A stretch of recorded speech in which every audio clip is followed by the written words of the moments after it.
একজন দার্শনিক নৌকায় চড়ে যাচ্ছে কোথাও, তো নৌকায় চড়ে যাচ্ছে দার্শনিক একা, মাঝি নৌকা বাঁধছে।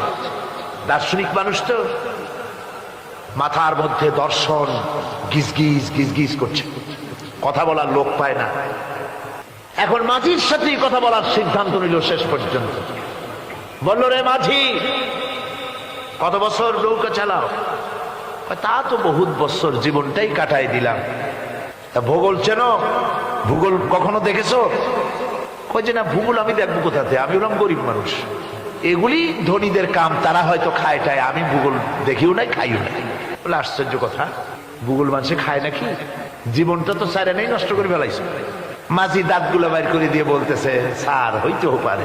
কিছুক্ষণ পর দার্শনিক বলছে, এই বেটা, দর্শন বোঝো? স্যার খামোখাই শরম দিচ্ছেন, এ সমস্ত বড় লোকের খাবার, ওগুলি আমার সামনে বলে লাভটা কি? আমরা গরিব মানুষ, এগুলি আমরা কোনোদিন দেখিও নাই খাইও নাই। দার্শনিক বলছে, বেটা বেওকুফ, দর্শন মানুষে বুঝি খায়? তোর জীবন আটা নাই মিশা। মাঝি কয়, হইতেও পারে। এবার দার্শনিক বলছে, এই বেটা, কিছুই তো জানো না, খালি দাব বাই করো, ইতিহাস চেনো? মাঝি বলছেন, স্যার এইবার একটা কথা বলছেন যেটার সাথে কিছুটার মিল আছে, আমি খাইছি।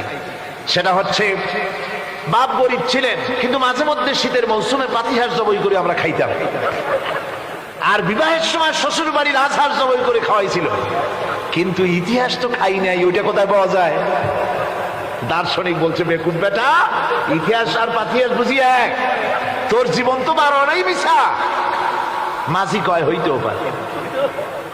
কিছুক্ষণ পর উত্তর দিকে কালো মেঘ উঠেছে, আকাশ থমথমে ভাব, নদীর ভিতরে তুফান সৃষ্টি হয়েছে। মাঝি বলছে, স্যার সাঁতার জানেন? কয় যে না মাঝি, সাঁতার তো জানি না। মাঝি কয়, স্যার ভূগোল, দর্শন, ইতিহাস 3 সাবজেক্টে আমার জীবন 12 আনা মিছা, এখন তো দেখি এক সাবজেক্টে 16 আনাই মিছা আপনার। আমার তো 4 আনা আছে, 12 আনা ফেল, 4 আনা তো আছে, ওই 4 আনা দিয়ে আমি সাতরায় কেনারায় উঠে যাব, আর ইতিহাস দর্শন পাতিহাস খাইয়া ডুবে মরমিয়া।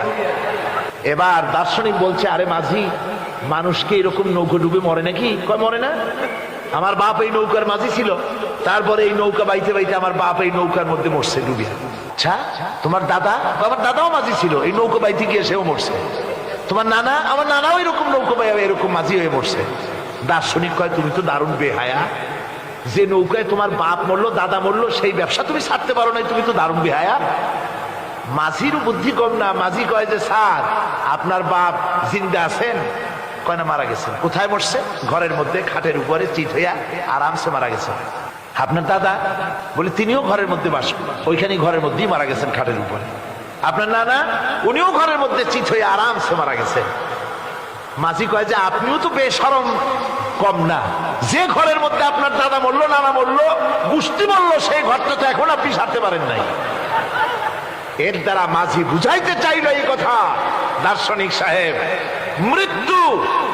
মৃত্যুর জন্য সময় হলো আসল কথা। সময় যখন এসে যাবে, সে যে জায়গায় হোক, মৃত্যু তাকে ছাড়বে না।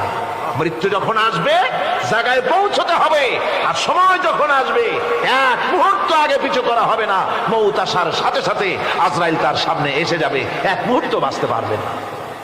সুতরাং মুমিন ব্যক্তি, তার দিলের মধ্যে মৃত্যু সম্পর্কে ওই ধরনের চিন্তা থাকবে না, পরান্ডা নিয়ে কোন রকম নিবাসী এরকমের চিন্তা থাকবে না। জীবন আল্লাহ দিয়েছেন, আল্লাহ নিবেন, সময় আসলে 1 মুহূর্ত দেরি করা হবে না। সুতরাং সেই জীবনটা যিনি দিয়েছেন, তার রাস্তায় যাওয়ার জন্যই সে তৈরি থাকবে। এটা হলো মুমিনের কোয়ালিটি।